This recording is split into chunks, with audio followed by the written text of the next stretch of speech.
Thank you. Well, I must say that this is probably one of the very most interesting panels we've had so far today. So it's because you're raising a lot of contentious issues, so to speak, and some interesting ideas. I have two questions, actually. One for the whole panel and one for David. I'm in trouble. Now, as you all now mentioned that the whole Arab market is considered as one market. Now, one thing that does not exist in our part of the world is, and it does exist in other parts, and digital terrestrial broadcasting. Now, if there is a good environment for this type of technology to proliferate in the region, and then we will have a digital terrestrial market in Saudi Arabia and another one in the UAE and so forth. Would that help make the market healthier in terms of different aspects of advertising and so on, and production and so on? And that I would be happy if I can listen to some ideas from the panel, if that is going to be to improve and enhance the market. And my question to David is about this common interface, common box to receive different encrypted signals. We know that Oyster has invested in this box that has the decryption within the box. And in other parts of the world, maybe this is the case, or maybe it is just a common box where the conditional access module that is different. Would OSN be happy to see a box that is the same for free-to-air and encryption, but with a different CAM within it? Is that something that they would feel comfortable in terms of security, or they would always insist that they will distribute their own box? Turn on first, then we'll come back to DTB. Sure. The short answer is the OSN box today has a CAM slot, the Zap box. Our PVR doesn't, but the new generation of PVR does. And that CAM is there to allow other broadcasters, and Jazeera operates on that CAM, so we can sell a Jazeera CAM. We believe there is inherent risk in the CAM, because what the CAM is doing is it is decoding out of the CA system of the platform, and then providing an unencoded signal back in the box. And if somebody can sniff at that unencoded level, you've got piracy. So we are happy to provide a box with a CAM slot for other broadcasters who wish to take a risk, or, as is the case with Jazeera, don't actually mind that their conditional access has been compromised. But we will never put OSN content on CAM, because we believe that the risk of doing so is too great. So as a platform, we're happy to provide the opportunity for others to come on if they choose to do so, but we will never put our content on CAM because it's too risky. I'm glad you asked him that question, because I did ask him if he could put our content on a CAM on his box. He said no. That's for a different reason. Right, there are conditions on that. Okay, DTV. Is that this digital terrestrial solution? I'd just like to give you an example of that. I got approached by the regulatory authorities here asking us if we would be interested. In theory, it's a good thing, because that's one way to achieve what we're talking about in terms of isolating the market. But as long as the satellite is still up there and all the same content is still on that satellite, having more technology for technology's sake actually does nothing, because as a consumer sitting at home, if you have all your channels that you want on your satellite, why would you want to worry about yet another box and another way to another subscription and another thing to worry about?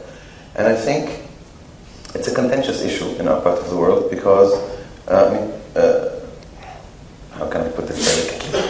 The concern with the digital terrestrial in the Arab world is that once you have digital terrestrial networks and you don't have satellites, then the degree of control in terms of the number of channels and what is on those channels is amplified. And in some countries that might be treated very professionally, and in some other countries that might be abused. And so it's a very strange one, because it's not only a question about business practice. From a business perspective, in my opinion, as long as the satellite is up there, I don't need another way to reach the consumer. The consumer doesn't want another way to receive the same channels, and I don't need to worry about more equipment and more standards and more cost. If the satellite wasn't there, I don't see how we're going to take it off, but say they decided to all get into broadband internet instead and give up their television spectrum, then yes, it would be a great way to be able to, again, isolate the markets, to be able to buy rights only for specific markets where you know you're able to exploit them, to be able to target advertising in specific markets. But right now, because we've sort of skipped a whole generation of development, because cable isn't something that's entrenched in our part of the world, it doesn't help anymore, in my opinion. Can I just add something what David said about the cam? What happens is there are two types of cams now, and there's something called a secure cam, where the chipset is paired to the cam. So the conditional access that is embedded into the cam is communicating with the card with an encrypted signal, so with the encrypted code, so it cannot be read. So what David says is that one card reader box, which is the CA of the, say whatever they're using, the conditional access, that is originally as one card reader, and the cam that they have, if they use a secure cam, then there is no risk. The control word cannot be shared, the control word cannot be read. But because Jazeera is not using that from the head end, they are not using that secure keys. They are using the MPEG-4 non-secure, so that's why it can be read on a cam which is not secure. But if there is a conditional access broadcast, if there's a broadcaster that is using a conditional access with a secure cam, then like Abu Dhabi Media and like NBC ICHD, then it will not be at risk, what David is saying. The great thing about conditional access, there's only two sorts of conditional access in the world. Those that have been hacked and those that are going to be hacked. In which case, we might as well cooperate from now to in that case, let's go free to air. So, from a risk perspective, what we will always do is do that which can absolutely minimise our risk. And I'm yet to be persuaded about changing our security policy in relation to cams and CM. And to the point, just on very briefly on DTT, the point that Kerry made earlier is absolutely valid. It raised in relation to regionalisation. For a pay TV operator, it's purely commercial. We could regionalise today. It's just a matter of hiring more transponder capacity because we are CA and we have effectively a geo-positioning on every box. So we can do it. We're not actually restricted. It is far more, or it's impossible for a free-to-air because by very nature they are free-to-air. But so the issue of regionalisation isn't so much a problem for pay TV operators. We only don't do it in large part because I don't want to have to rent another 50 transponders. Okay. Yep. Just speaking of the business intelligence for broadcasters, now let's say internet channels like YouTube have finally announced that they're going to open up a kind of a broadcast model. In fact, they have got channels running with where content can come in from independent producers. So in effect, how is this, or is this a threat to traditional linear broadcasting over satellite, etc.? Because there's been, I think, a kind of a statement earlier that, on traditional broadcasting, we give you full HD. But, for example, I've got an iPhone, I can see YouTube in HD, and over DLNA, stream it wirelessly to my TV set, which is again in HD.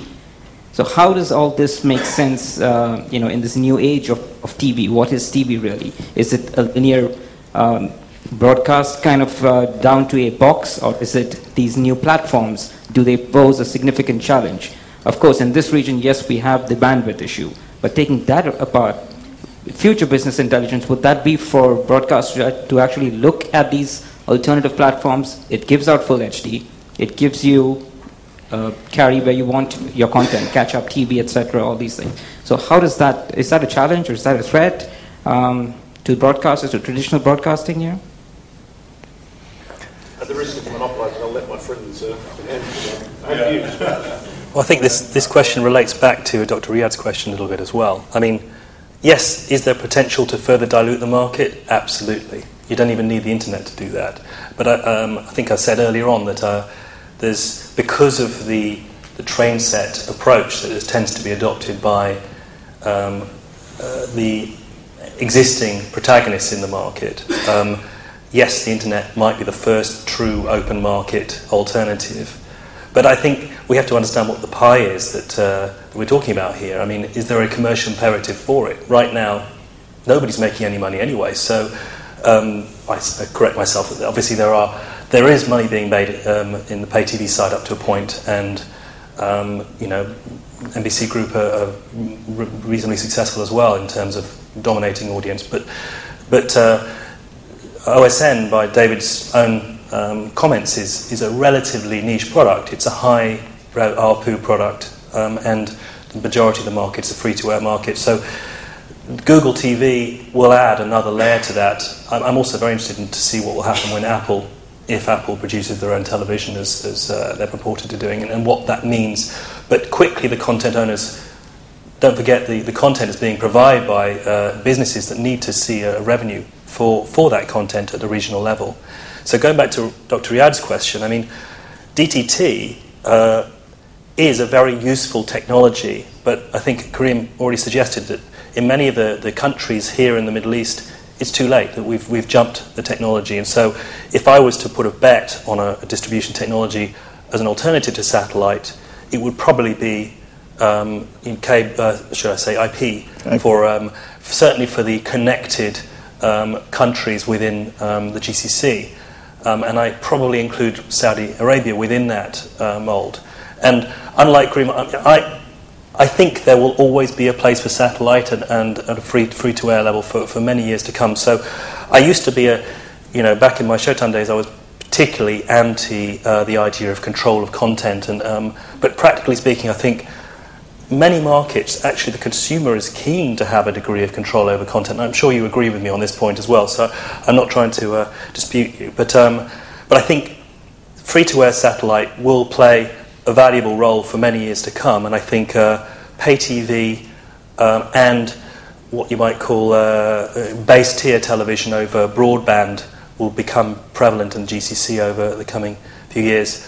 I think DTT could be very useful in North Africa, very useful in certain countries within the Levant potentially. So it may have a place, but for us here in the GCC and the UAE, we've got massive broadband penetration already, and we have available to us to leverage that content.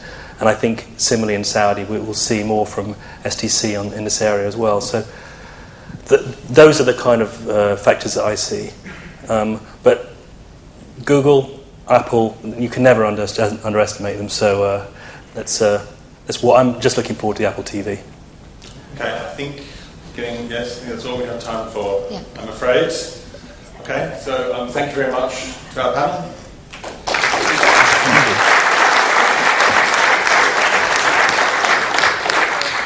A big thank you to Christopher O'Hearn for moderating this panel and the previous one.